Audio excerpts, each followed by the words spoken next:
¿Qué hizo la señora Tolentino? En su gestión aprobó 2 decretos supremos nocivos. El primero, obligó a todos los funcionarios y servidores públicos a llevar de manera obligatoria cursos de ideología de género. Si no lo llevabas, te votaban, hermano. A todos, adoctrinamiento puro y duro, contraviniendo su derecho a la libertad de conciencia, su derecho a la libertad de religión, etcétera, etcétera, etcétera. Y el segundo decreto que hizo la señora Tolentino, aprobó un decreto donde se crea a los llamados oficiales de la igualdad, una especie de policía de pensamiento que iba a fiscalizar que todos los trabajadores públicos se allanen completamente a la ideología de género. Cuando esta ministra fue a la Comisión de la Mujer para responder sobre estos decretos, le lancé la primera pregunta que no se esperaba. Le dije: ministra, ¿qué es una mujer? ¿Usted cree que respondió? No respondió. ¿Por qué no puede responder? Porque si dice que una mujer es un ser humano con cromosomas XX, ¿no es cierto?, con capacidad para procrear, etcétera, etcétera, etcétera, entra inmediatamente en cortocircuito con la ideología de género. Porque para la ideología de género, un hombre que se siente mujer es una mujer. Se acabó. Entonces la mujer dejó de ser un ser humano real para convertirse en un mero concepto maleable y flexible. Todos pueden ser mujeres, a su vez nadie es mujer. No se nace mujer, llega uno a serlo, dijo Simón de Beauvoir, ¿no es cierto? Por esa razón es que las políticas llamadas con enfoque de género no han servido para nada hasta el día de hoy, porque ni siquiera pueden definir al público objetivo que pretenden ayudar. Por eso nosotros nos oponemos rotundamente al enfoque de género. Muy bien, vamos a iniciar esta charla, pero no sin antes dar una lectura de la palabra de Dios, que es tan importante, ¿no? Muy bien, entonces abramos nuestras Biblias en Hechos capítulo 4, versículo 13. Muchísimas gracias, Pastor Marcos, nuevamente tener la oportunidad de compartir un espacio con usted. Realmente para mí es un honor poder estar aquí, agradecerle por toda la diferencia que ha tenido con nosotros y también agradecer a Dios por su vida, por su pronta recuperación. Realmente es sorprendente cómo Dios lo ha estado respaldando, cómo Dios lo ha estado fortaleciendo, y hoy verlo ya prácticamente sanito, ¿no?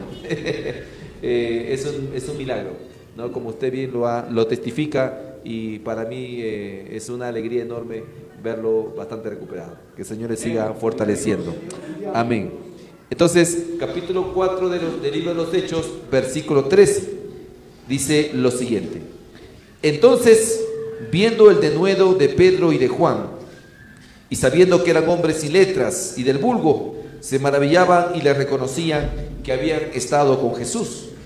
Y viendo al hombre que había sido sanado y que estaba en pie con ellos, no podían decir nada en contra.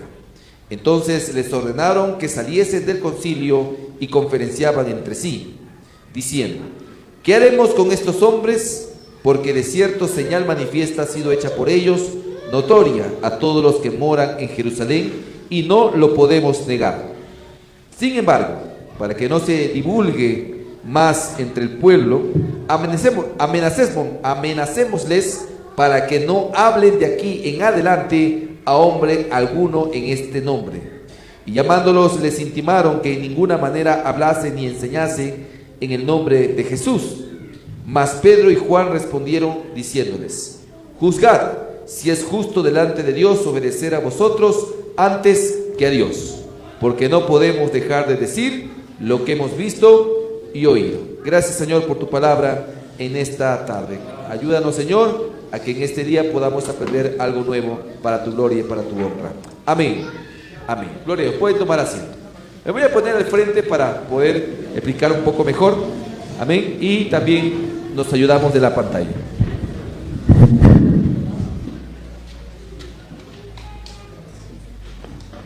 Muy bien. Gracias a Dios. ¿Se van a proyectar las diapositivas? Muy bien. Correcto. Gracias al Señor por eso. Ahí está. El título de esta ponencia es Agenda 2030 y el avance del Islam. Desafíos para el voto cristiano en el año 2026. Sabemos que estamos en un año de decisiones, un año donde evidentemente se van a cambiar a todas las autoridades en este país, y necesitamos saber nosotros los cristianos cuáles son esas amenazas, esos retos, esos riesgos que nosotros afrontamos en estos momentos. Amenazas y riesgos, queridos hermanos, que no son los mismos de hace 5 años atrás, no son los mismos de hace 10 años atrás. Hoy hay amenazas nuevas que se han levantado contra la iglesia, que se han levantado contra el pueblo creyente, porque así es el enemigo. Cada vez se diseñan nuevas amenazas, cada vez se diseñan nuevas formas de querer apagar nuestra fe, de querer amordazar nuestras creencias y evitar que la palabra de Dios se siga predicando a nivel nacional y por supuesto a nivel mundial. ¿Y cuáles son las amenazas que nosotros tenemos hoy como cristianos en el Perú? Bueno, hay dos de las que queremos hablar específicamente en esta tarde. La Agenda 2030, que ustedes ya han oído, y también sobre el avance del Islam en nuestro país. Siguiente, por favor. Entonces, primero vamos a ver los diagnósticos y amenazas globales. Siguiente. Muy bien, queridos hermanos. A ver, lo primero, estamos enfrentando una época distinta, ¿no? La modernidad ha traído consigo la globalización, ¿no es cierto? La globalización, que ustedes ya saben, es un proceso por el cual los países interactúan entre sí, ¿no es cierto? Comparten tecnologías, comparten conocimiento, comparten cultura. Por esa razón es que hoy usted puede tener un celular de alta gama, un celular moderno. No se producen en el Perú, pero el proceso de globalización precisamente lo que trae consigo es eso, ¿no? Que se puedan celebrar tratados comerciales, acuerdos multilaterales, etcétera, etcétera, etcétera. Pero la pregunta que les hago es, ¿globalización será lo mismo que globalismo? No es lo mismo, ¿correcto? Globalización, ya lo hemos dicho, es ese proceso por el cual los países interactúan entre sí. Globalismo es más bien esa corriente de pensamiento, ¿no? Una corriente de pensamiento, una consigna política que justamente aprovecha las oportunidades de la globalización para introducirse, ¿no? A través de este fenómeno y lograr imponer el pensamiento único a través de las entidades internacionales y a través también de la fuerza coercitiva del Estado. Entonces, globalización y globalismo no es lo mismo. ¿Y dónde se manifiesta el globalismo? ¿Dónde lo podemos ver, digamos, de manera palpable esta consigna globalista? Pues en la llamada Agenda 2030 de la ONU, ¿correcto? ¿Cuántos han escuchado sobre la Agenda 2030? Muy bien, casi todos, ¿no? Sabemos que la Agenda 2030 es una agenda, como su nombre mismo lo dice, que ha sido diseñada por la ONU, ¿no? Para implementar en un periodo de tiempo lo que ellos han considerado sus objetivos de desarrollo sostenible, ¿correcto? Cuando las personas, las élites que hoy comandan la ONU, diseñaron la Agenda 2030, ellos lo hicieron con la finalidad de que se cumpla. Es decir, que se desarrolle y que se implemente en los países miembros de la ONU. Ellos no lo hicieron como una especie de propuesta o alternativa, no. La Agenda 2030 fue diseñada para implementarse de manera progresiva en todos los países.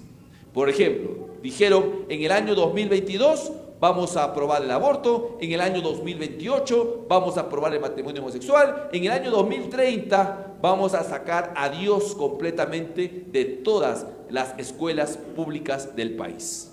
Eso es más o menos la Agenda 2030, ¿no? Una escala progresiva de actos que buscan como finalidad última destruir todas nuestras raíces cristianas. Porque finalmente es el cristianismo el principal enemigo de los globalistas que han diseñado la Agenda 2030. Y lo van a pintar como cosas buenas. Por ejemplo, usted cuando lee los objetivos de desarrollo sostenible, usted va a encontrar que existen políticas para combatir el hambre, para combatir la pobreza, para combatir la desigualdad, etcétera, etcétera. Algo que incluso podría hasta confundir a mucha gente. Sin embargo, sabemos que la ideología de género, que justamente nace a raíz de la Agenda 2030, es transversal a todos los demás objetivos de desarrollo sostenible. No se puede imaginar la Agenda 2030 si no se cumplen todos y cada uno de sus parámetros. No existe posibilidad de que cojamos uno y rechacemos otro. No, la Agenda 2030 te lo venden completa, el paquete completo. Y precisamente los países en la región han venido implementando políticas públicas en función a la Agenda 2030. Por eso que aquí en el Perú, en el año 2016, se incorporó el llamado enfoque de género en el Currículo Nacional de Educación. ¿Por qué? Porque ese también es un objetivo de la Agenda 2030. Por eso que cuando ocurrió el episodio de los textos escolares con links, con contenido sexual explícito, cuando los funcionarios venían a responder frente a esos cuestionamientos, el argumento que todos decían era: lo hicimos porque el Perú tiene compromisos firmados.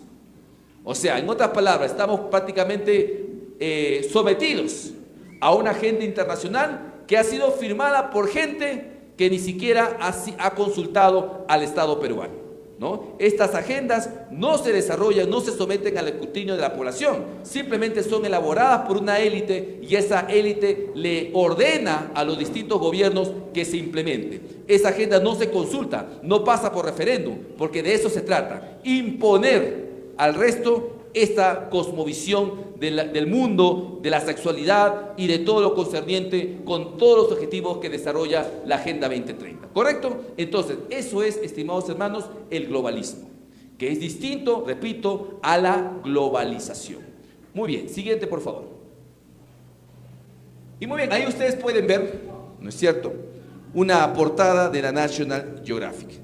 La Agenda 2030, el globalismo, trae consigo, como ya les dije, la ideología de género, aunque ellos le llaman enfoque de género, ¿no? La National Geographic ha presentado al género como una revolución, al mismo estilo que la revolución bolchevique en la Rusia comunista, ¿no? Destruyeron prácticamente toda su cultura, destruyeron todas sus tradiciones, destruyeron todo su sistema para sobre las ruinas emerger un Estado comunista. Lo mismo quiere hacer hoy los ideólogos de género, destruir a lo que ellos llaman el sistema heteropatriarcal normativo, ¿no? Ellos dicen que vivimos en un sistema, vivimos en una dominación que oprime a las mujeres y que los hombres son los potenciales agresores por naturaleza. Entonces tenemos que destruir ese sistema a través de una revolución. ¿Cómo le han llamado su revolución? La revolución del género. Y no lo digo yo, lo ha dicho la propia National Geographic. Miren, esta es una portada que la National Geographic sacó hace algunos meses. Ustedes lo que ven allí no es una niña, es un niño vestido de niña.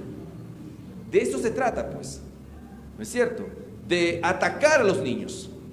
Por eso es que el enfoque de género empezó a través del currículo escolar, porque el principal objetivo de ellos es ingresar al sistema educativo, capturar la mente y el corazón de nuestros hijos, porque ellos son los más vulnerables. Y por eso que presentan no a un adulto, no presentan a una persona mayor, presentan a un niño, ¿no?, que ellos consideran un niño trans. Ya sabemos que eso no existe, pero ahí está, un niño vestido de niña. Y en la contratapa, justamente, de este documento dice lo siguiente: la revolución del género abre con un vasto glosario que da cuenta que en el mundo de la sexualidad, dice, no hay patrones ni estándares. Es decir, no hay nada que sea previo, no hay ningún conocimiento previo, no hay nada que sea normal, no hay nada que sea natural. La revolución del género lo que nos va a decir es que no existe tal cosa. ¿Y qué más dice? Muy por el contrario, la sexualidad incluye tantos aspectos que interactúan entre sí, que no puede ser algo estático ni normalizado, pues solo en la diversidad se puede apreciar la riqueza de esta. En otras palabras, lo que dicen es que si usted se comporta como varón, si usted se comporta como mujer, no es porque haya algo natural que le haga comportarse así, sino que usted es simplemente víctima de un sistema patriarcal que le ha impuesto roles.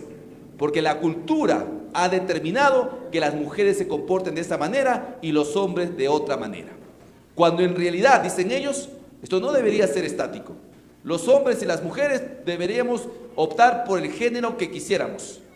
No debe ser nada normalizado. No existe nada natural que de una u otra manera combine, ¿no?, nuestra formación sexual. Y por eso es que hay ciertas premisas, como por ejemplo, ellos dicen, el sexo no define tu género. Por eso que a los niños, bajo una enseñanza con enfoque de género, les dicen, no son niños ni niñas, sino que pueden elegir el género que quieran. Y según la ONU, hay más de 108 géneros. Para las redes sociales existen algo de 70. Si usted hoy hace la prueba y usted crea su página de Facebook, ¿no es cierto? Le dan las opciones, ¿no? Hombre, mujer y otro. Si usted pone otro, le va a salir casi más de 60 opciones de género. Imagínense. O sea, ya se está estandarizando, se está normalizando que existan diferentes géneros. Y eso es precisamente lo que busca la revolución del género. Que las personas transgéneros, las personas de género binario, las personas de género neutro, las personas de género fluido, las personas transespecie, ahora con los terian, ¿no es cierto? Las personas transedad puedan ser normalizados completamente. Y eso que representa en realidad un trastorno de disforia de género, ahora a través de esta revolución del género, simplemente van a ser categorías completamente legalizadas y normalizadas. Entonces, de eso se trata, ¿se dan cuenta?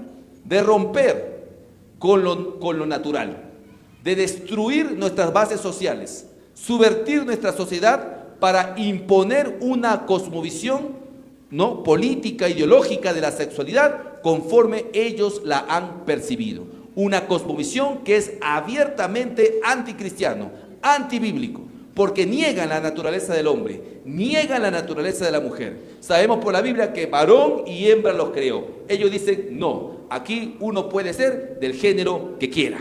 Siguiente, por favor. Siguiente, por favor. Muy bien. Esto, hermano, que entró por la academia, ¿no?, se apoderó de muchas universidades. De hecho, en el Perú hay universidades que justamente hasta tienen maestrías de género, ¿ah? O sea, uno tiene que pagar su plata para que lo adoctrinen mucho más todavía. También ha saltado hacia los fueros judiciales. Y tenemos hoy, lamentablemente, una jurisdicción internacional que se ha plegado por esta ideología. O sea, todo lo que venimos hablando ha sido tomada y captada como una verdad por las cortes internacionales. Cortes que se suponen deberían defender los verdaderos derechos humanos. Pero hoy ya no existe eso. Quiero que usted entienda, queridos hermanos, que las entidades internacionales que se crearon con la finalidad de proteger los derechos humanos del abuso, del arbitrio dictatorial del Estado, hoy son los principales promotores que pretenden destruir nuestros verdaderos derechos humanos, como el derecho a la vida, el derecho a la libertad o el derecho a la propiedad privada. Repito, las organizaciones internacionales que se crearon con la finalidad de defender nuestros derechos humanos frente al Estado son hoy los principales organismos que están destruyendo nuestros derechos humanos. ¿Y por qué lo hacen? Porque hoy ya no defienden los verdaderos derechos humanos o los llamados derechos de primera generación. Hoy se ha impuesto una nueva cosmovisión de derechos. Hoy hablamos de pseudo derechos, pero para la Corte Interamericana ya son nueva categoría de derechos. Hablamos del aborto, hablamos del matrimonio homosexual, hablamos de la identidad de género, que son pseudo derechos en realidad, porque todos aquí, sin ser abogados, sabemos una reconocida frase, ¿no? Mis derechos terminan cuando empieza, ¿qué cosa? Los derechos del otro. Eso lo conocemos todos. O sea, nadie puede ejercitar su derecho si violenta con ello el derecho del otro. Eso se llama, según los abogados, abuso del derecho. ¿Correcto? Muy bien. Pero lamentablemente, bajo esta nueva concepción de los derechos humanos, que son en realidad pseudo derechos, hoy se está permitiendo que se hable de derechos humanos a prácticas que son completamente, digamos, destructoras de derechos de terceros. Por ejemplo, el aborto. ¿En qué consiste el aborto? El aborto consiste pues en matar a un ser humano en el vientre materno, ¿no es cierto? Bajo el deseo de otra persona. Se dice embarazo no deseado. Como no lo deseaste, tienes derecho a matarlo. O sea, un ser humano decide sobre la vida de otro en función de su deseo. Eso es aborto. La práctica del aborto conlleva necesariamente al aniquilamiento del derecho de tercero, en este caso su derecho a la vida. Pero para la Corte Interamericana eso es derecho. La identidad de género. ¿Qué implica la identidad de género? Que una persona, por ejemplo, siendo hombre, si se autopercibe como mujer, ¿no es cierto?, ahora reclama que el resto lo trate como tal. Miren, las personas mayores de edad pueden hacer con su vida lo que quieren, ¿no es cierto? Obviamente nosotros les predicamos la palabra, a veces se arrepienten, pero si no, nadie lo puede obligar. Ellos pueden creerse, autopercibirse como quieran. El problema está en que esa autopercepción nos las imponen al resto, bajo el llamado derecho a la identidad de género. Y bajo esta premisa, bajo este rótulo, bajo esta cobertura, ellos obligan al resto de la ciudadanía a que los traten como ellos se autoperciben. Aniquilando, ¿qué cosa? El derecho de terceros a la libertad de expresión, a la libertad de conciencia, a la libertad de religión. Porque si tú lo tratas como realmente es un hombre, ¿no es cierto?, obedeciendo a tu conciencia, a tus principios, tú estarías cometiendo, según esta nueva concepción, el delito de discriminación. ¿Se entendió? Entonces, hoy la Corte está asumiendo como derechos estos pseudo derechos y lo está desarrollando no solamente a través de resoluciones, informes, sino también a través de opiniones consultivas. De hecho, aquí lo que les muestro en esta tarde es la opinión consultiva número 2417. Esta opinión consultiva se elaboró el 24 de noviembre del año 2017. ¿Qué dice esta opinión consultiva? Bueno, Costa Rica le pregunta a la Corte y le dice: señores de la Corte, ¿el matrimonio homosexual y la identidad de género son derechos humanos? ¿Sí o no? Y la Corte responde a través de esta opinión consultiva y dice: sí, el matrimonio homosexual, la identidad de género son derechos humanos. Y por ende, dice la Corte, todos los países de la región tienen la obligación de aprobar el matrimonio homosexual. De lo contrario, estarían cayendo en un sistema de discriminación por razón de orientación sexual. Imagínense, ¿sabían ustedes eso? La Corte Interamericana de Derechos Humanos, ¿no? Imagínense. Siguiente, por favor. Arriba faltó. Bueno, está abajo, ¿no? Ya, ok. Miren, ¿y cuál es la consecuencia de esto? Usted dirá, bueno, pues se lo dijo a Costa Rica, ¿qué tiene que ver el Perú con todo esto? No, no, sí tiene mucho que ver. ¿Sabe por qué? Porque la Corte Interamericana se ha inventado un sistema de dominación e imposición llamado control de convencionalidad. ¿Qué significa esto?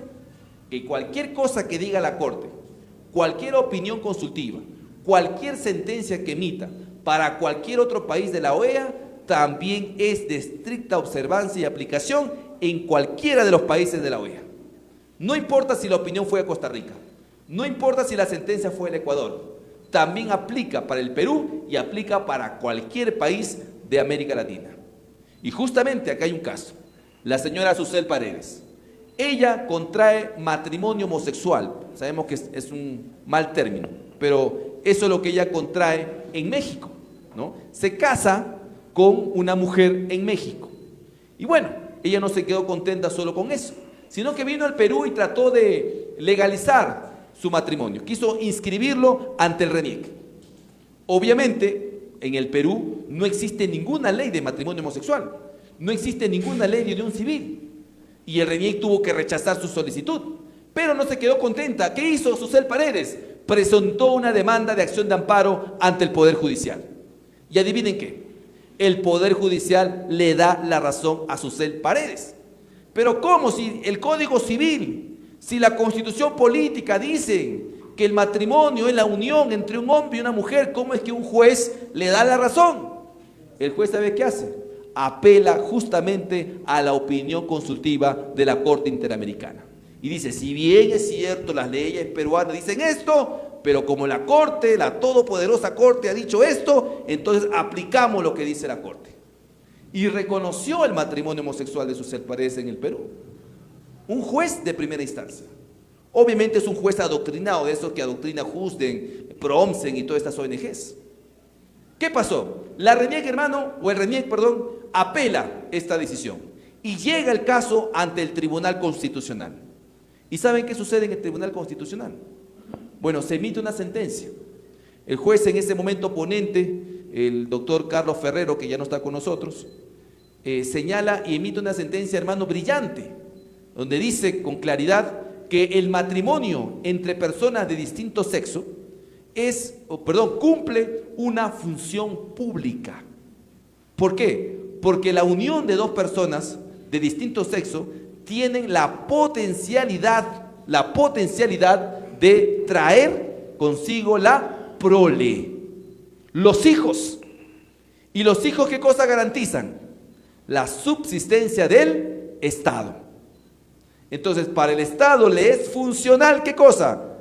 Proteger la familia y promover el matrimonio entre personas de distinto sexo. O sea, no es que se le ocurra o que simplemente tiene una adversión con los homosexuales, no, cumple una función pública. Y además dijo el magistrado, mientras que la Constitución Política del Perú y el Código Civil señale que el matrimonio es la unión entre un hombre y una mujer, no se puede reconocer otro tipo de uniones. Y rechazó la demanda de Susel Paredes y zanjó la discusión a nivel jurídico en nuestro país. El Tribunal Constitucional ya se pronunció y eso fue una victoria para quienes defendemos la vida y la familia. El Tribunal Constitucional se puso del lado de la familia y de la ley. Miren, pero gracias a Dios tuvimos en ese momento un tribunal que razonó de esa forma.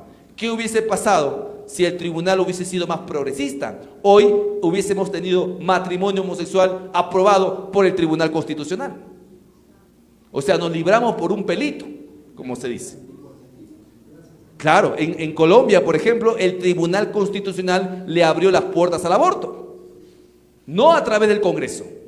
Entonces, como no pueden entrar por los congresos, entran por la ventana, por la puerta falsa, a través de los jueces activistas que se autoperciben, porque también tienen un problema de género al parecer. Hay jueces que se autoperciben legisladores y comienzan a crear derecho en sus sentencias. Pasa, y en Estados Unidos muchísimo más todavía. Siguiente, por favor. Y otra cosa que también se manifiesta la ideología de género o el globalismo en la Agenda 2030, precisamente es en utilizar a los niños como conejillos de indias. Y por ejemplo, esto pasó hace pocos días en Olmos. En Olmos, un grupo de profesores completamente ideologizados utilizaron a sus niños para un experimento. A los niños les colocaron vestidos de niñas, les pusieron cadenas, les pusieron collares y los hicieron caminar en una especie de pasarela. ¿Para qué? Para supuestamente destruir las masculinidades tóxicas. Un grupo de profesores completamente ideologizados. Hermano, en el video que salió a la luz se mostraba cómo estos niños estaban completamente avergonzados. Estaban siendo víctimas de un abuso infantil, que seguramente sus padres jamás se enteraron. Porque ¿quién de ustedes permitiría que sus hijos le hagan esto, hermano? Nadie, por supuesto. Cuando esto salió a la luz, iniciamos las acciones, las denuncias correspondientes y gracias a Dios el Ministerio de Educación también actuó de manera rápida y hoy este colegio ha sido sancionado. ¿Pero ustedes acaso creen que esto es un hecho aislado? No, esto pasa y está pasando en varias partes del país. Esto demanda a la iglesia y a los padres a estar atentos y vigilantes con el tipo de educación que están recibiendo nuestros hijos. Siguiente, por favor. Uno antes. Uno antes. Ahí está. Muy bien. Miren ustedes. Esto de acá es un estudio que elaboró ya no la Corte, sino la Comisión Interamericana de Derechos Humanos, que funciona algo así como una especie de fiscalía internacional. La comisión acoge un caso, lo desarrolla, lo investiga y lo presenta ante la Corte Interamericana, quien finalmente es la que resuelve. La Comisión Interamericana de Derechos Humanos eleva o desarrolla informes sobre derechos humanos, sobre pobreza, etcétera, etcétera. Y la OEA le pidió a la Comisión Interamericana que elabore un estudio, pero esta vez sobre la libertad de religión y creencia. ¿Y qué hicieron lo de la Comisión Interamericana? Sí, elaboraron el estudio, pero abajo en letras pequeñitas del título dice estándares interamericanos. Cuando hablamos de estándar, ¿qué se le viene a la cabeza, hermanos? ¿Qué es un estándar? Parecidos, homogéneos, ¿no? Límites tal vez, ¿sí? Límites, topes, ¿no es cierto? Bueno, la Comisión Interamericana ha fijado los topes de nuestra creencia. Ha dicho a través de este documento cómo debemos de creer, cuándo debemos de creer y hasta dónde debemos de creer. Ahora ellos son la vara de medición de nuestra fe. Repito, esto lo elaboró la Comisión Interamericana de Derechos Humanos, no lo ha hecho una ONG. ¿Y qué dice este documento? Bueno, el documento es denso, lo pueden ustedes bajar por internet. Pero dos puntos que contiene este documento que es importante que ustedes conozcan. Siguiente, por favor. Miren, el 126, el fundamento 126 de este documento dice lo siguiente. Las instituciones religiosas, es decir, las iglesias, pueden tener opiniones diversas sobre cuestiones relacionadas con la orientación sexual y la identidad de género. Fíjense que para la comisión estas categorías ya están oleadas y sacramentadas. Existe para ellos la identidad de género. Ahí dice, o sea, las iglesias pueden hablar sobre estas cosas, dice la Comisión Interamericana.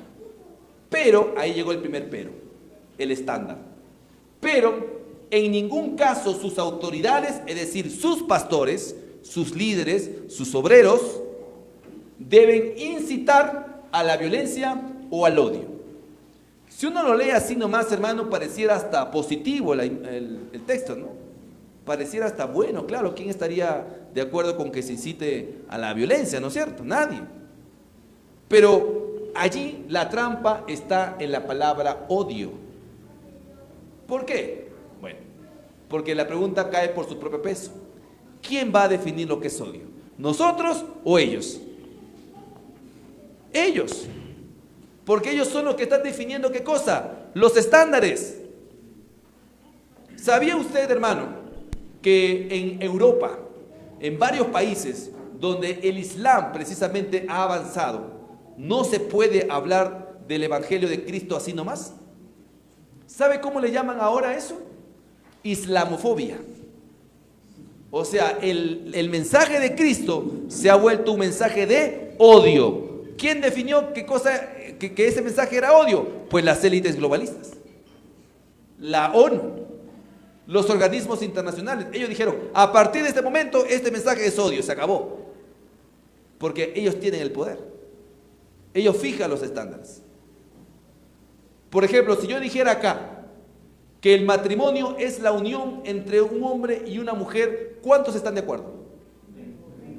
¿Amén? ¿O lo está dudando? No. Pastor, por favor, ¿eh? El matrimonio es la unión entre un hombre y una mujer, ¿no es cierto?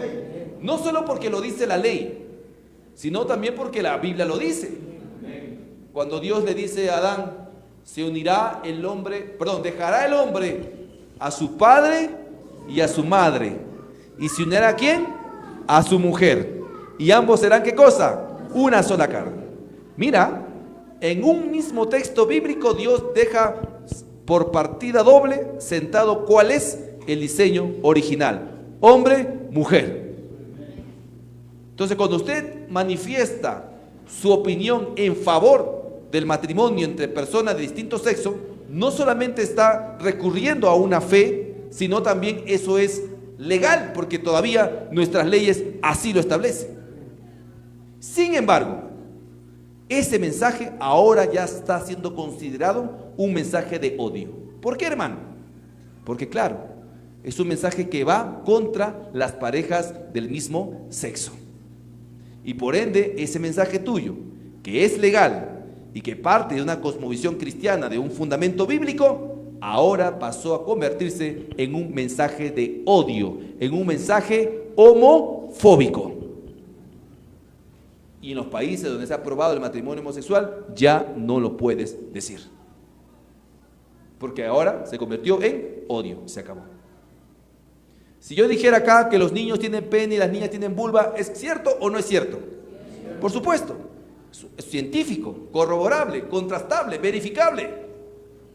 Pero también esto ahora se ha vuelto un mensaje de odio. ¿Cómo así? Claro, porque estoy yendo en contra de las personas transgénero. No ha sido un balazo, menos mal. Estoy yendo en contra de las personas transgénero, ¿no es cierto? Y por ende ese mensaje se volvió un mensaje transfóbico. ¿Se dan cuenta? Cómo los que tienen el poder definen ahora qué cosa es odio. O sea, la Corte o la Comisión Interamericana ahora nos dice qué cosa es amor y qué cosa es odio, qué cosa es verdad y qué cosa es falsedad, qué cosa es bueno y qué cosa es malo. Y ahí es donde se cumple la Biblia, que dice: en los últimos tiempos a lo bueno le llamarán malo y a lo malo le llamarán bueno. Justamente en este tipo de instrumentos interamericanos se basan los progresistas cuando presentan proyectos de ley para criminalizar los mensajes de odio. Les cuento una anécdota. En el año 2022, cuando era vicepresidente del Parlamento, autoricé el ingreso de un camioncito en el frontis del Congreso. Yo no sé cuántos se acuerdan. Bueno, este camioncito tenía una frase que decía OEA, dos puntos, o sea, era un mensaje a la OEA, ¿no? ¿Por qué? Porque en ese momento la OEA estaba realizando su Asamblea General en el Perú. Entonces era un mensaje para la OEA, y el mensaje era el siguiente: a la mujer la define la biología, no la ideología. ¿Cuántos están de acuerdo? Amén, claro. Esto es una verdad absoluta, corroborable científicamente. Pero la señora Suset Paredes y compañía dijo que era un mensaje de odio. Miren, ¿eh? Y dijo en medio de comunicación: no podemos tolerar que tengamos a un vicepresidente transfóbico. Y presentaron una moción de censura en mi contra. ¿Para qué? Para sacarme de la mesa directiva. Hermano, a mí me han dicho de todo. Me han dicho homofóbico, me han dicho transfóbico. Y lo último que me han dicho es homo, lesbo, transfóbico. Ya con esto me mataron. Ya no sé qué más me podrían decir después de eso. Pero fíjense, la señora Suset Paredes presenta la moción de censura y como la palabra de Dios dice: todo obra para bien para los que aman al Señor, la censura, hermano, no alcanzó los votos necesarios y finalmente salimos triunfadores, como siempre tienen que salir los hijos de Dios cada vez que enfrentan una batalla. Amén. La verdad no puede ser censurada, queridos pastores y amigos. Y esa fue la frase que utilizamos en esta lucha.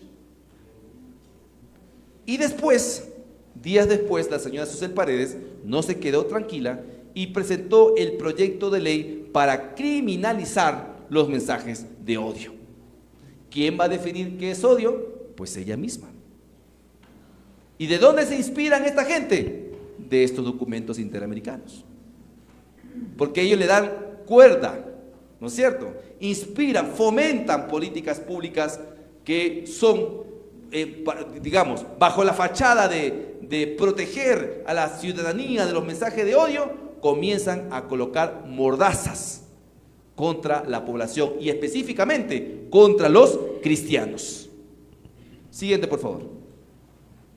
152 de este documento de la CIDH dice lo siguiente: Los estados deben respetar la libertad de los padres y o tutores de asegurar la educación religiosa y moral de sus hijos de acuerdo con sus propias convicciones. ¿Cuántos son padres acá? Levanten la mano. Padres y madres. Muy bien, la mayoría. Bueno, este mensaje es para ustedes. Dice, los estados deben respetar la libertad de los padres de asegurar la educación religiosa conforme a sus convicciones. Claro, hasta ahí todo bien, ¿no es cierto? Eso es lo que corresponde. Pero, llegó el pero, conforme con las normas mínimas prescritas por el Estado, que también debe respetar, ¿qué cosa? Los derechos humanos. Ahí están las palabritas trampa, como se dice.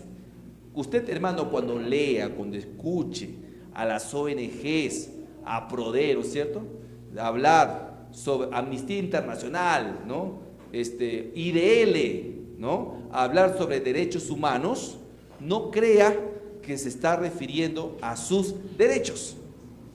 Se está refiriendo a los pseudo derechos progresistas y se están refiriendo además a los derechos de los delincuentes, porque sacan más cara por los delincuentes que por las víctimas. Nunca sacan un comunicado por la víctima de extorsión, pero cuando nosotros hacemos una ley para que los jóvenes sicarios paguen como adultos, salen, hermano, con todos sus comunicados. ¿En favor de quién? No de los niños huérfanos que deja la delincuencia, en favor de estos jóvenes sicarios. Entonces, cuando usted vea la palabrita derechos humanos, es una palabra que ya ha sido completamente adulterada y prostituida, hermano, por esta concepción progresista de los derechos humanos. Pero dice acá, o sea, está diciendo la CIDH, ustedes padres tienen todo el derecho de enseñarle a sus hijos su fe. Ustedes tienen todo el derecho de llevarlos a la escuela dominical. Ustedes tienen todo el derecho de enseñarles la Biblia. Pero en la medida que el Estado lo permita. Si el Estado mañana aprueba el aborto, entonces usted ya no le puede enseñar cosas en contra del aborto. ¿Por qué? Porque ya lo prescribió el Estado. Si mañana el Estado aprueba el matrimonio homosexual, entonces usted ya no debería enseñarle que eso es malo, sino que ahora eso es bueno. ¿Por qué? Porque lo prescribió el Estado. En otras palabras, reemplazan a Dios por el Estado. ¿Se dan cuenta? Miren, año 2020, Argentina, hermano, pasaba la pandemia igual que acá. No habían camas UCI, no habían hospitales, no habían medicina. ¿Pero qué pasó? En plena crisis del coronavirus, Argentina aprueba el aborto hasta las 14 semanas de gestación. O sea, hoy en Argentina, una mujer puede ir a una clínica, a un hospital, a matar al fruto de su vientre sin ningún tipo de causal, sin ningún tipo de justificación. No necesita denunciar a nadie para practicarse el aborto. Y el Estado es el que solventa esos abortos. ¿Con el dinero de quién? De todos los contribuyentes. Con los impuestos que pagan tanto creyentes como no creyentes. O sea, los vuelven cómplices a todos. Eso está aprobado en Argentina hoy en día. Y entonces ya no se puede hablar así nomás en contra del aborto. De hecho, si algún médico cristiano se opone a practicar un aborto, ese médico es sancionado, le quitan la licencia. ¿Por qué? Porque está actuando en contra de un derecho reconocido por el Estado. Pero eso no queda ahí. En Colombia, ya les dije, se aprobó el aborto a través de su Corte Constitucional hasta las 24 semanas de gestación. ¿Cuántos meses de embarazo son 24 semanas de gestación?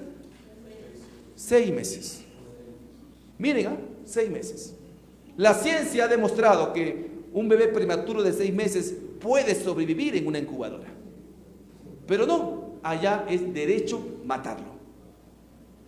En algunos estados de los Estados Unidos, como Nueva York, por ejemplo, está permitido el aborto hasta las 40 semanas de gestación, hasta antes de cortar el cordón umbilical. A eso le llaman derecho.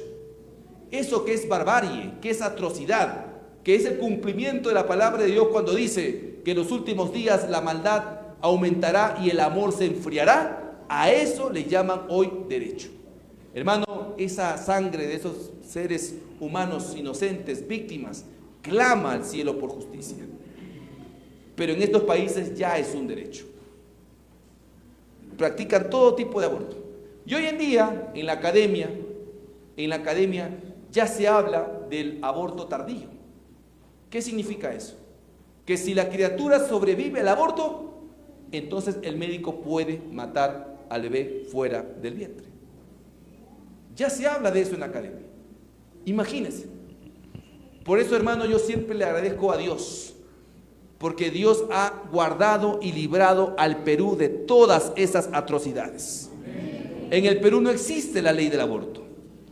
En el Perú no existe la ley de matrimonio homosexual. En el Perú no existe la ley de unión civil. En el Perú no existe la ley de maternidad subrogada. En el Perú no existe la ley de vientre de alquiler. En el Perú no existe la ley de identidad de género. En el Perú no existe la ley de crímenes de odio. El Perú, hermano, está completamente invicto. Y de eso tenemos que darle gracias a Dios.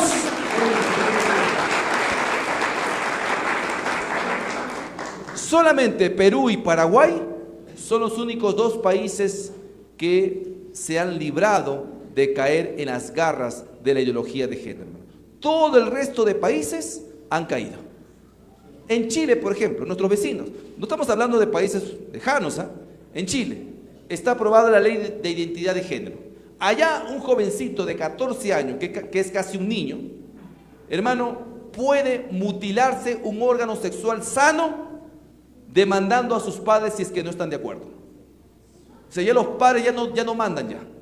Ahora este joven que padece una disforia de género, un trastorno, puede demandarle a sus padres ante el Poder Judicial y un juez, un tercero, puede ordenar el cambio de sexo. Eso es en Chile. Por eso hay que agradecer a Dios que estas leyes, hermano, en el Perú no se han aprobado y esperemos que no se aprueben nunca.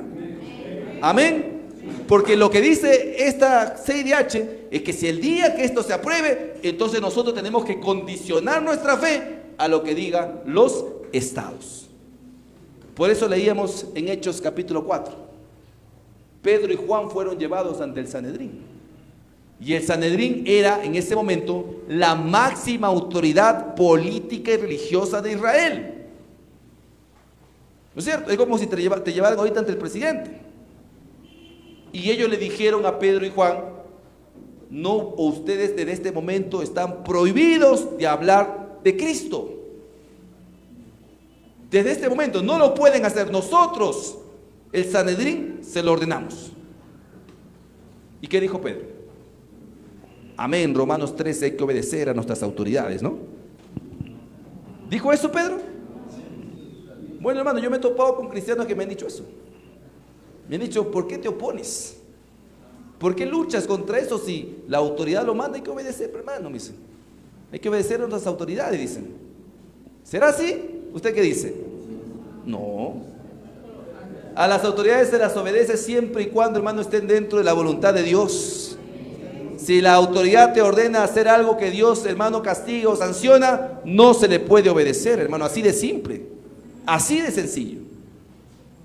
Entonces Pedro respondió y dijo: juzguen ustedes, varones, si es justo delante de Dios obedecer a los hombres antes que a Dios, porque no podemos dejar de decir lo que hemos visto y oído. Ellos, hermano, eran ahora en este momento esclavos de Jesucristo. Él es su Señor, así como nosotros. Nuestro Señor es Cristo. Amén. El Estado es una autoridad terrenal en cuanto a nuestras vidas cívicas, nuestra vida como ciudadanos, pero nuestra primera fidelidad, nuestra primera lealtad es con Dios, hermano. Amén. Gloria a Dios. Siguiente, por favor. Y miren algo que me preocupa de manera particular para justamente como preludio de la siguiente amenaza que vamos a hablar. Estas son cifras oficiales del descenso de la natalidad en nuestro país. ¿Cuántos hijos tenían nuestros abuelos? Bueno, la mía tuvo 12, ¿no? 9, 10, 15 hijos, ¿no? Así eran nuestros abuelos, pues, productivos, hermano. Pero bueno, en el año 1990, en el Perú nacían 4 hijos por persona. o por mujer, o por matrimonio, por pareja, como quieran ustedes poner. 4 hijos, 1990. Obviamente antes era mucho mayor, ¿no? Al 2023, la cifra se redujo a 2 hijos por mujer. O sea, en 30 años hemos caído un 50% de natalidad. Solo en 30 años. De aquí a 30 años, ¿qué va a suceder? Medio hijo por persona. ¿Cómo vamos a hacer, hermano?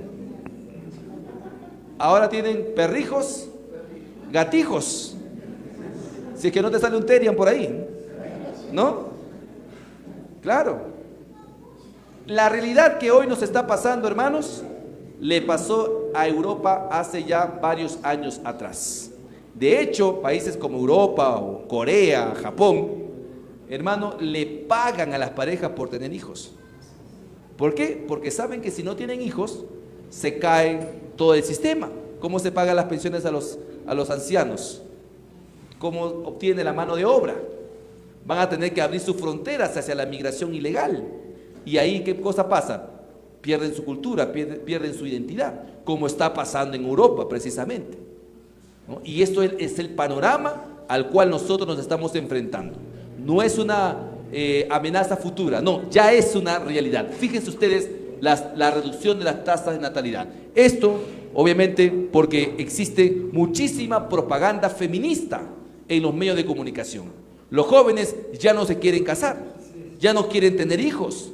¿Por qué? Porque no se quieren evitar el problema del divorcio, de la denuncia por violencia familiar, de la demanda de alimentos, etcétera, etcétera, etcétera. Entonces, esto es el resultado de ese adoctrinamiento o de esa batalla cultural que el progresismo lamentablemente le está ganando a la iglesia. Siguiente, por favor. Justamente esto es también caldo de cultivo para el Islam. Miren, ¿cuál es el modus operandi, el círculo vicioso? Primero, el progresismo, hermano, te quita la identidad nacional. Ya no tienes patria, ahora eres un ciudadano del mundo, ¿no? Te quita, digamos, o desincentiva el matrimonio con las leyes de violencia de género. Que por cualquier cosa, hermano, al hombre ya lo están denunciando, lo están poniendo de vuelta y media, sin necesidad de una prueba, como pasa en España y en otros países. Entonces, ¿para qué me voy a meter en problemas? Entonces, ¿qué cosa sucede con eso? Borran la natalidad. A los niños los confunden, ya no saben si son hombres o mujeres, y comienzan a tener perrijos y gatijos. Entonces, cuando ya lo volvieron nada, cuando ya no tienen nada que defender, nada que amar, entonces viene ¿qué cosa? El Islam. El Islam sí tiene identidad. El Islam sí tiene religión. ¿Y el Islam qué cosa tiene? Natalidad. Entonces llegan y los colonizan, como ya pasó o ya está pasando en varios países, incluso en los Estados Unidos. En los Estados Unidos. Miren, ¿de qué religión es el alcalde de Nueva York, la capital del mundo? Musulmán. Y encima comunista todavía. ¿De qué religión es el alcalde de Londres? Musulmán. ¿Cuándo uno hubiese imaginado que iba a pasar eso? ¿Sabe por qué? Porque ellos sí se mueven en bloque, hermano. Ellos llegan, se reproducen, ¿no es cierto? Crean sociedades paralelas, se victimizan, son una minoría, van creciendo, van colocando ¿qué cosa? Autoridades, y comienzan a ganar ¿qué cosa? Influencia. Ellos votan por el musulmán, hermano. Ustedes que somos como los cristianos, que le buscamos 5 pies al gato a los candidatos cristianos. No son como los cristianos que si viene el ángel Gabriel, a ver si votan por él. No, hermano, los musulmanes son como los del FREPAP, igualito. Musulmán vota por musulmán, se acabó, hermano. Por eso que lograron llegar a ser alcalde de Londres, de Nueva York. Imagínense. En eso son bastante unidos y nos tienen mucho que enseñar. Entonces, ese es el modus operandi. Comienzan a tener autoridades y una vez que ganan influencia, ¿qué pasa? Comienzan a avasallar al resto, comienzan a expulsar al resto. ¿Por qué? Porque ahí donde avanza el Islam no hay democracia. Ahí donde avanza el Islam no hay libertad religiosa. ¿O usted cree que usted puede ir a predicar a un país árabe, hermano? Así nomás no se puede. Con la justa, en algunos países en privado te dejan hacer tu fe, pero en la calle no puedes predicar. No puedes tener un medio de comunicación como Betel. Es impensado, hermano. Entonces, esa es la amenaza del Islam. Siguiente, por favor. Y miren, esto es en el Perú, por si acaso. Ya existen 2 mezquitas en el Perú. La mezquita de Tacna y en Lima también tienen otra. Y allí en la mezquita de Tacna ya se ha dado a conocer, ha salido en varios medios de comunicación que están llevando a los estudiantes, colegios, están llevando a la mezquita de Tacna para que les enseñen Islam en Tacna. ¿Sabía usted eso? Sí. Ya salió la noticia, por si acaso. Busque usted y va a corroborarlo. Siguiente, por favor. Pero bueno, eso no se queda ahí. Antes. Se sabe, hermano, que ya está planificado la construcción de la mezquita más grande de América Latina en el distrito de Magdalena del Mar. Ya está planificado. O sea, ellos han venido con todo, hermano. Ya conquistaron Europa, ahora vienen por América Latina. Siguiente, por favor. En el Perú se calcula que hay unos 5,000 musulmanes en estos momentos. La mayoría radica en Tacna y en Lima, y son de la rama suní. Tienen 2 organizaciones que los representan: la Asociación Islámica del Perú y el Centro Islámico del Perú. Siguiente. Y esto es lo más importante. Por informe de inteligencia, hermano, se sabe que existe un grupo extremista en el Perú llamado Incarri Islam, que está hecho por peruanos musulmanes, que tienen fuertes vínculos con el etnocacerismo. ¿Sí le suena? Muy bien. Y también tiene simpatías directas con Hezbollah. Hezbollah, un grupo terrorista islámico que habita en el Líbano, desde donde mandan cohetes contra Israel. Incarri Islam opera en el Perú en estos momentos. ¿Y dónde se infiltran? En las economías ilegales: minería ilegal, narcotráfico y todo lo que concierne a la explotación del uranio. Hace 2 años visité la Dirección Nacional de Trata de Personas. Me recibió en ese momento el general Malaver, que después fue ministro del Interior. Y allí me contaron que habían detectado la presencia de ciudadanos iraníes que estaban ingresando por la selva de Madre de Dios y la selva de Ucayali, y se estaban involucrando en este tipo de economías ilegales. Es decir, ¿es una amenaza futura? No, es una amenaza presente. Hoy son 5,000, pero con la caída de la tasa de natalidad en el Perú y con la creciente natalidad que ellos tienen, ¿cuántos creen ustedes que serán de aquí a 30 años?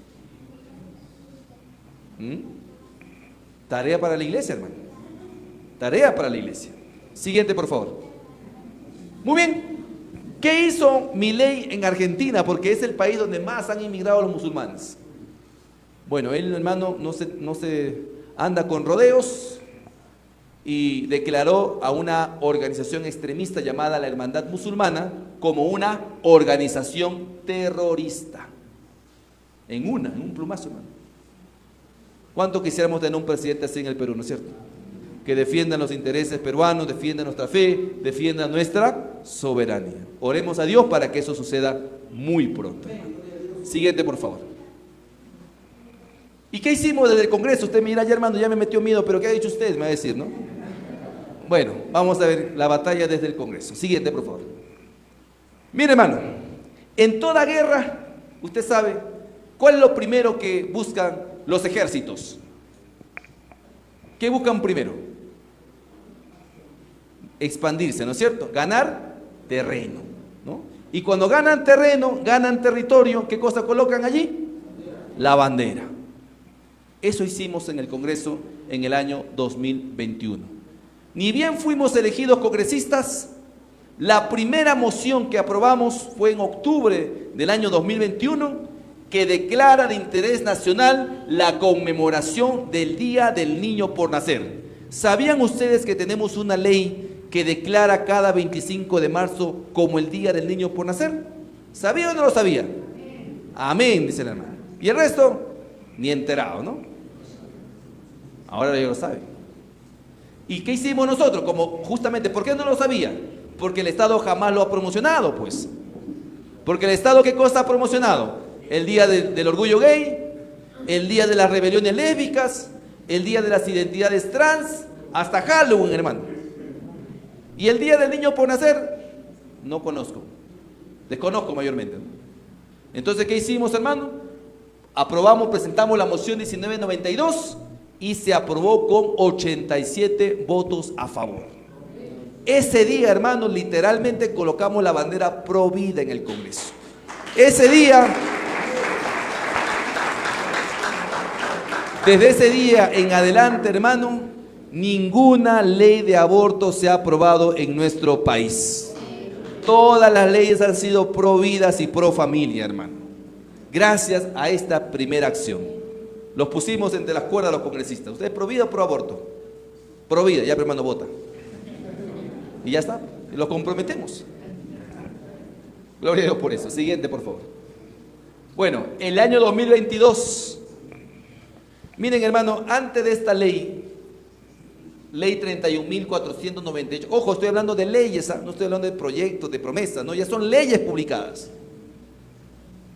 Antes de esta ley, quienes decidían qué cosa aprendían sus hijos en materia de educación sexual eran los burócratas del Ministerio de Educación y las ONGs feministas y ONGeras de género. De hecho, hay una ONG llamada Plan Internacional que elaboró la guía de educación sexual para docentes en convenio con el Ministerio de Educación. Esa misma ONG, queridos hermanos, elaboró un manual que se llama Campeonas del Cambio, que fue repartido en regiones como Loreto. Y en la página 62 de ese manual decía lo siguiente: las niñas tienen derecho a tener relaciones sexuales plenas y placenteras, independientemente si quieren tener hijos o no. Las niñas, en una región donde hay muchísimo embarazo infantil y adolescente. O sea, ellos son los que ahora les dicen a los profesores cómo deben enseñar educación sexual. Entonces, cuando se propuso esta ley, ¿qué cosa dice esta ley? Esta ley, hermano, le devuelve a los padres de familia el derecho que habían perdido por muchos años de participar directamente en la educación de sus hijos. Ahora los padres, gracias a esta ley, a través de las APAFAS, fiscalizan y participan en la formulación de los contenidos educativos. ¿Sabía usted eso? Ahora usted lo puede hacer. Ahora usted puede recibir el machote antes de que se imprima y puede plantear sus observaciones para que no adoctrinen a nuestros hijos. Por eso que cuando esta ley, hermanos, se promovió, la ONU, la OEA, la UNESCO, la Defensoría del Pueblo, el Ministerio de la Mujer, los medios de comunicación, hermanos, nos dieron de alma. Sacaron comunicados y todo eso. Tenían toda la plata y los medios del mundo, hermano. Pero nosotros teníamos al más grande. Amén. Porque con Dios somos mayoría. ¿Y qué pasó? ¿Qué pasó ese día? Bueno, debatimos la norma y gracias a Dios esta ley se aprobó con más de 80. Eliminado oficialmente el lenguaje inclusivo a través de una ley. Milei lo hizo en Argentina a través de un decreto, pero nosotros a través de una ley, hermano. Gloria a Dios por eso. Porque la ideología de género también se mete por el desdoblamiento del lenguaje. Quien domina el lenguaje, domina la narrativa. Entonces, hermano, cuando estaban metiendo lenguaje inclusivo, en una lo frenamos con esta ley, hermano, para la gloria de Dios. Siguiente, por favor. Bueno, también tenemos que fortalecer la libertad religiosa y por ello también aprobamos en la Comisión de Constitución la ley que, que garantiza, ¿no?, que todo funcionario público tenga asistencia pastoral conforme a su fe. Esto todavía no se ha aprobado en el Pleno. Oremos para que esta ley se apruebe y podamos dar un paso más en la igualdad religiosa en nuestro país. Siguiente, por favor. También se aprobó la ley 31.727 que promueve y crea el Observatorio Nacional para la Vigilancia de la Salud Integral de la Madre Gestante y del Recién Nacido. Claro, uno es pro vida no solamente para oponerse al aborto, sino también para promover la maternidad saludable y la protección de los más vulnerables. Siguiente, por favor. También se aprobó la ley 31.935, ley que reconoce derechos del concebido. Miren, el artículo 2 de nuestra Constitución dice que el concebido es sujeto de derecho para todo cuanto le favorece. Algunos han querido reinterpretar ese artículo diciendo, no, pero en ninguna parte dice que el concebido tiene derecho a la vida. ¿Qué más le favorece que la vida, hermano? Pero bueno, así son pues estos degenerados que quieren sacar de cualquier cosa, hermano, partido. Entonces, ¿qué hemos hecho? Hemos aprobado una ley donde se da la lista oficial de los derechos que tiene el concebido. Derecho a la vida, derecho a la salud, derecho a su integridad moral, física y psíquica, derecho a su dignidad, derecho a nacer.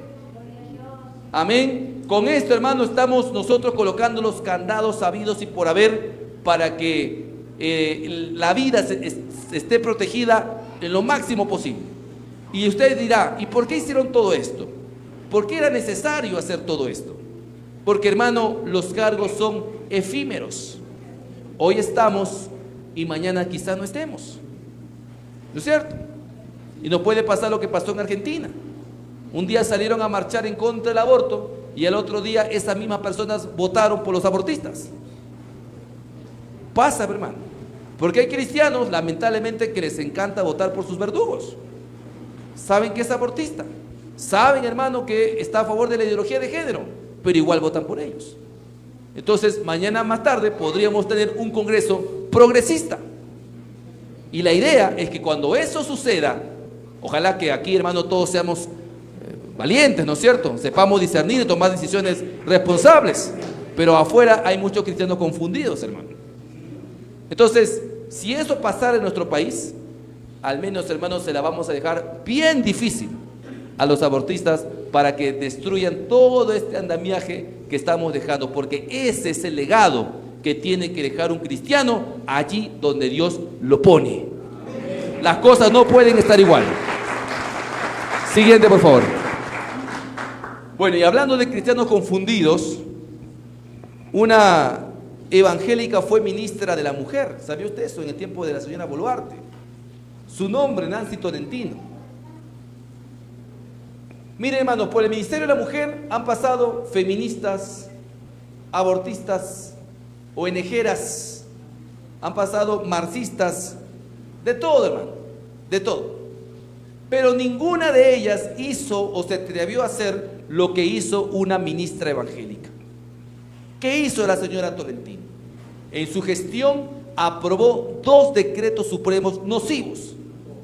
El primero, obligó a todos los funcionarios y servidores públicos a llevar de manera obligatoria cursos de ideología de género. Si no lo llevabas, te votaban, hermano.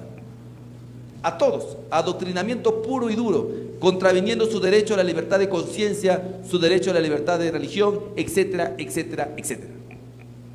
Y el segundo decreto, ¿qué hizo la señora Tolentino? Aprobó un decreto donde se crea a los llamados oficiales de la igualdad. Una especie de policía de pensamiento que iba a fiscalizar que todos los trabajadores públicos se allanen completamente a la ideología de género. Eso hizo una ministra evangélica. Cuando esta ministra fue a la Comisión de la Mujer, para responder sobre estos decretos, le lancé la primera pregunta que no se esperaba. Le dije: ministra, ¿qué es una mujer? Al seco, hermano, de frente, sin anestesia. ¿Usted cree que respondió? No respondió. A su salida de la comisión, una periodista le vuelve a hacer la pregunta y le dice: ministra, ¿por qué no ha respondido la pregunta del congresista Muñante? ¿Y sabe qué dijo? No respondí para no entrar en temas polémicos. ¿Cuán polémico es definir a una mujer? Paulina, su hijita de Beatriz, sabe quién es una mujer y quién es un hombre acá, hermano. Pero ellos no pueden responder. ¿Por qué no pueden responder?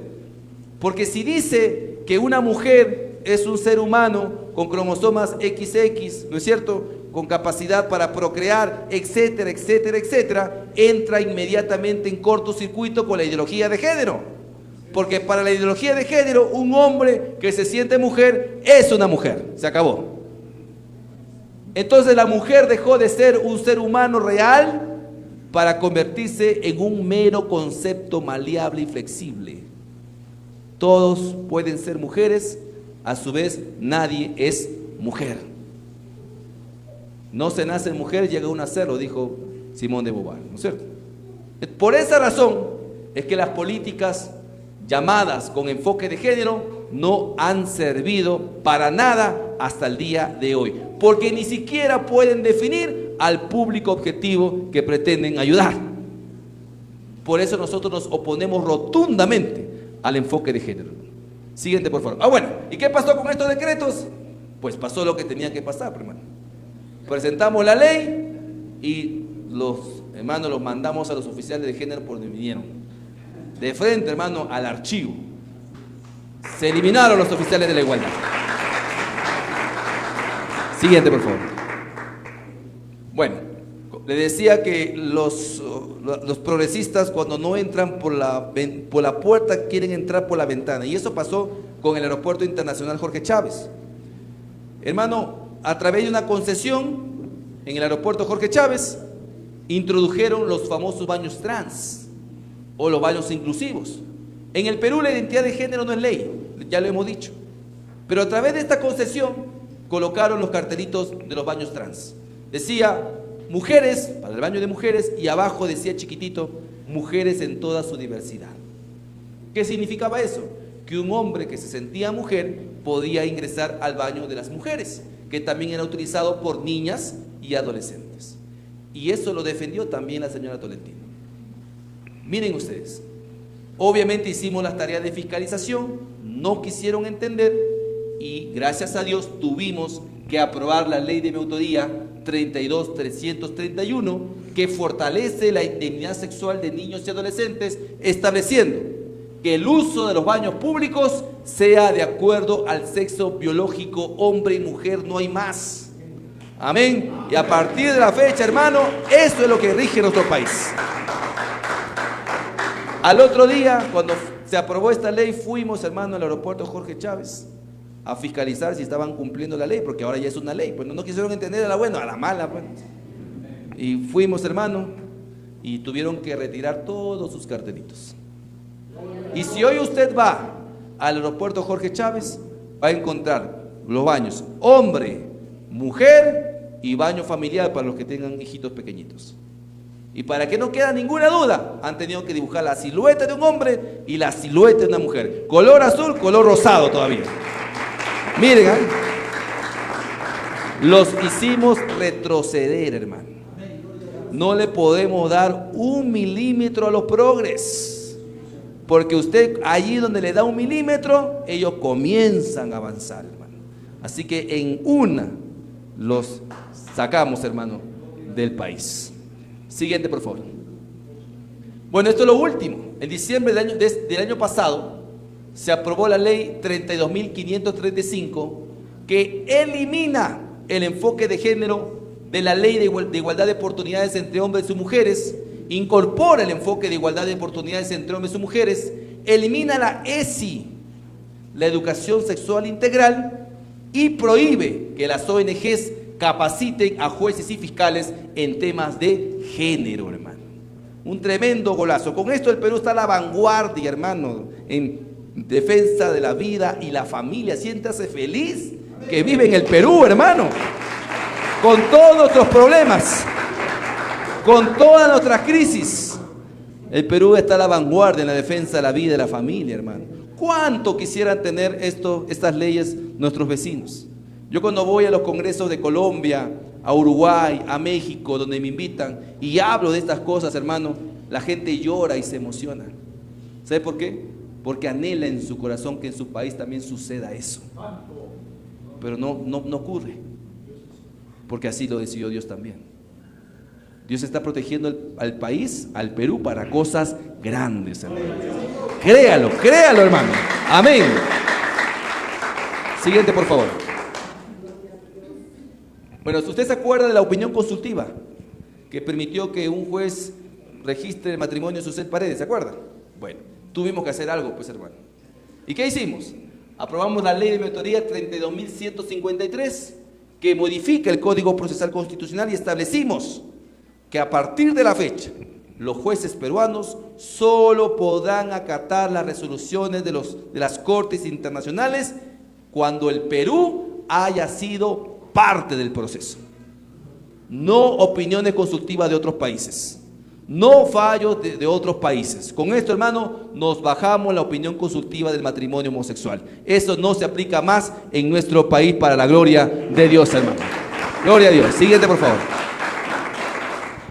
Bueno, también se aprobó una ley anti-ONG, porque claro, la ideología de género, hermano, avanza a través de las ONGs, ONGs que no tienen, digamos, registro. Muchas de ellas actúan en la clandestinidad, no rinden cuenta a nadie, no pagan impuestos, no reciben la plata de la cooperación técnica internacional y fomentan agendas políticas bajo la fachada de, digamos, fines nobles, ¿no?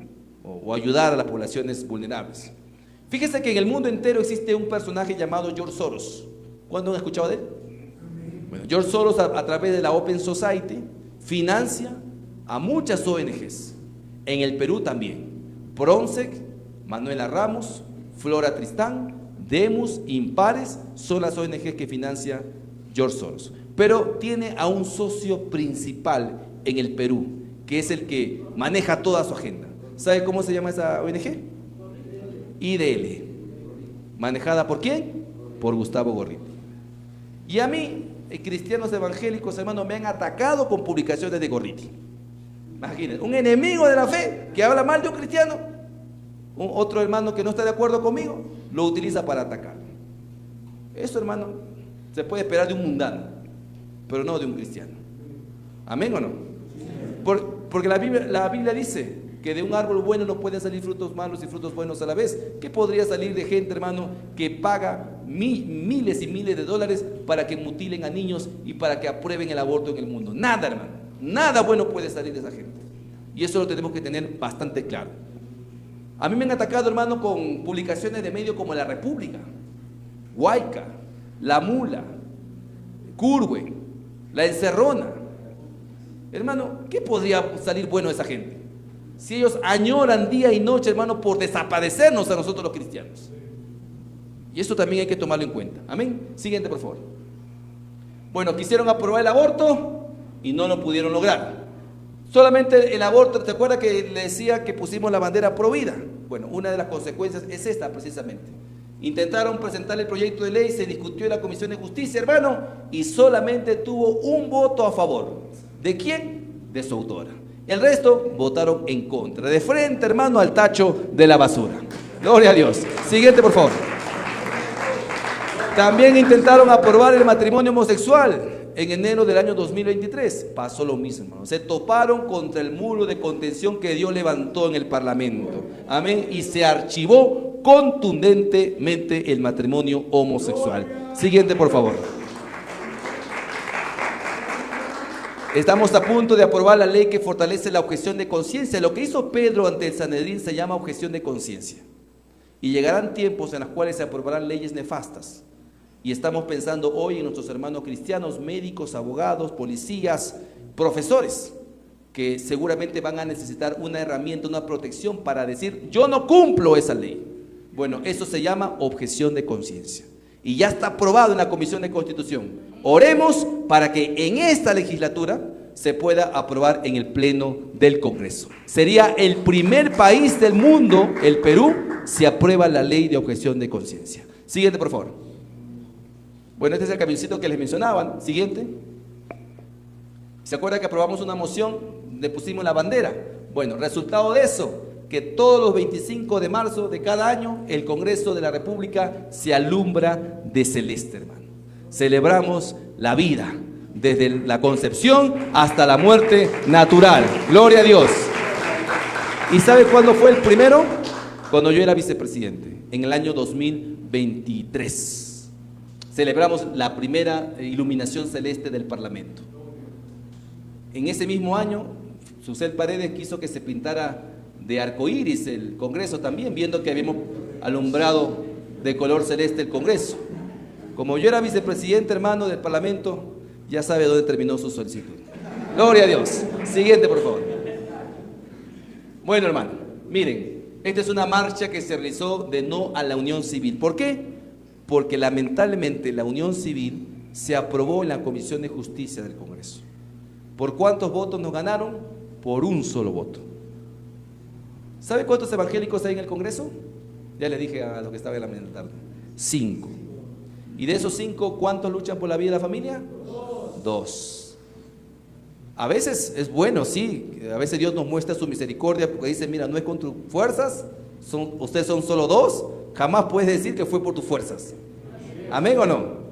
Pero también a veces no conviene ser pocos, hermano. Porque la unión civil nos ganó por un voto. ¿Deberíamos ser más cristianos en el Congreso, sí o no? Sí. Por supuesto que sí. Y vamos a tener esa oportunidad nosotros el día 12 de abril. Amén. Gloria a Dios. Bueno, como nos ganaron en la Comisión de Justicia, pues apelamos a la potente, hermano. Convocamos a la iglesia. Dijimos, iglesia, ahora le toca a ustedes. Y salieron miles y miles de personas. Llegamos hasta el frente del Congreso, hermano. Después de esta marcha, varios congresistas que dijeron que iban a votar a favor de la unión civil en el Pleno, se retractaron públicamente, hermano. Y por eso es que no ponen la unión civil en el Pleno. Lo han encarpetado. ¿Por qué? Porque no quieren hacer pública su derrota. Por eso, hermano. Gloria a Dios por eso. Siguiente, por favor. Bueno, todavía hay amenazas que están latentes. No todo aquí es triunfo. Hay proyectos de ley que si no se ven en este Congreso, se verán en el próximo. Por eso es importante que tengamos una representación en el Parlamento. De lo contrario, hermano, estas leyes se podrían aprobar. La ley de vientre de alquiler ha sido presentada, ¿no? La ley de eutanasia. Se volvió a presentar el aborto bajo otro nombre y bueno, está todavía la unión civil en el Pleno, digamos, en cualquier momento esto se podría debatir. Oremos, hermano, para que así como cayeron las otras leyes nefastas, estas leyes también terminen cayendo para la gloria de Dios. Amén. Siguiente, por favor. Bueno, y la última amenaza, ¿no? El Jurado Nacional de Elecciones. Hermano, el Jurado Nacional de Elecciones desató una cacería de brujas contra los candidatos cristianos. ¿Han visto todas las leyes que se han aprobado? ¿No es cierto? ¿Cuántos están contentos por eso?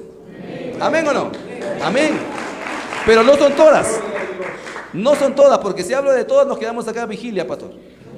No son todas. Pero fíjense lo que se ha logrado. ¿Usted cree que los progresistas van a estar tranquilos? Por supuesto. Para ponerles un ejemplo, solamente una ley, la que elimina el lenguaje inclusivo. ¿Sabe usted cuántos contratos, cuántas capacitaciones se han caído cuando esa ley se ha publicado? Muchas. ¿Ustedes creen que no nos van a odiar por eso? ¿Ustedes creen que no nos van a amenazar de muerte por eso? Quien habla, hermano, recibe constantemente amenazas de muerte. Pero yo confío en el ángel de Jehová que acampa alrededor de los que temen y los defiende. Amén. Pero bueno, entonces ellos dijeron, ¿qué hacemos para frenar a los cristianos? No los queremos 5 años más. ¿Qué hacemos? Ya, multemos a todos los que mencionan a Dios en la campaña. Iniciaron con un candidato presidencial, Rafael López Aliaga, ¿no? Lo sancionaron por haber dicho en un meeting, yo no le temo a nadie más que a Dios. Eso dijo. Y hicieron chancho al palo, hermano. Le sancionaron. Le sancionaron, hermano. Pero no fue el único caso. Un hermano en Huánuco, que está postulando también a la Cámara de Diputados, puso un banner que dijo: Dios, patria y familia. Le iniciaron procedimiento sancionador. Otro hermano en Chiclayo puso en sus redes sociales, en su portada de Facebook, puso: con Dios haremos historia. Igualito le iniciaron procedimiento sancionador. No quieren a los cristianos en política, hermano. El solo hecho de mencionar a Dios ya es, digamos, factible para una sanción altísima, hermano. O sea, puede mencionar al diablo, puede mencionar a la Pachamama y no pasa nada. Mencionas a Cristo, ya fuiste. Eso es lo que está diciendo el Jurado Nacional de Elecciones. La pregunta que les hago es, queridos hermanos, querida iglesia, ¿qué vamos a hacer? ¿Nos vamos a dejar avasallar por esta maquinaria progresista o nos vamos a unir más bien para hacerle frente, hermano? Amén. Nos vamos a unir para ahogar en la fiesta. Vamos a lograr que más cristianos lleguen al próximo parlamento. ¿Amén o no? Gloria a Dios por eso. Siguiente, por favor. Siguiente. Bueno, aquí se muestra el mapa de los evangélicos. ¿Cuántos evangélicos somos en el Perú? 20%. 20%. ¿En cuánto se traduce ese 20%? A ver, matemática. ¿Cuántos somos? 33 millones más o menos, 35 millones de habitantes. ¿El 20% cuánto sería? 7 millones, ¿no es cierto? 7 millones, muy bien. Pero los 7 millones no votan, pues. Muchos de ellos son niños. Entonces vamos a suponer que 5 millones sean electores. O sea, este 12 de abril, 5 millones de evangélicos van a ir a las urnas. La pregunta es: ¿por qué van a votar? Miren, vamos a hacer un ejercicio rapidito. Si de los 5 millones vamos a suponer que 2 millones voten por sus verdugos. Pasa, hermano. Miren, yo no voy a hacer alguna alusión acá, pero en el año 2021 un candidato decía marxista, leninista, mayateísta. Y muchos cristianos votaron por él, ¿sí o no? Arrepiéntese, hermano. Miren, y hay cristianos que no les importa si está a favor del aborto. No les importa. Vamos a suponer que 2 millones sigan votando así. Lamentable, pero cierto. Todavía no logramos la ansiada concientización general de la iglesia.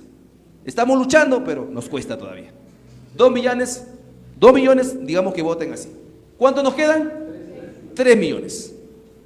Vamos a suponer que de esos 3 millones, 1 millón diga: no, hermano, yo no voto porque me contamino. Como yo soy tan, pero tan santo, no voto, hermano. No, ¿por qué voy a votar? Me mancho, hermano. Ya. Pagará su multa mínimo, bueno. Mínimo. ¿Pasa o no pasa, hermano? Pasa, pues.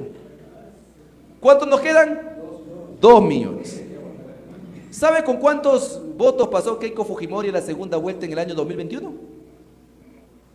1.800.000 votos. ¿Y sabe cuántos congresistas puso?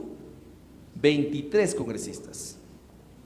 ¿Qué haríamos si solamente 2 millones, la tercera parte de los evangélicos en el Perú, votaran por una sola opción? ¿Sabe de qué seríamos capaces?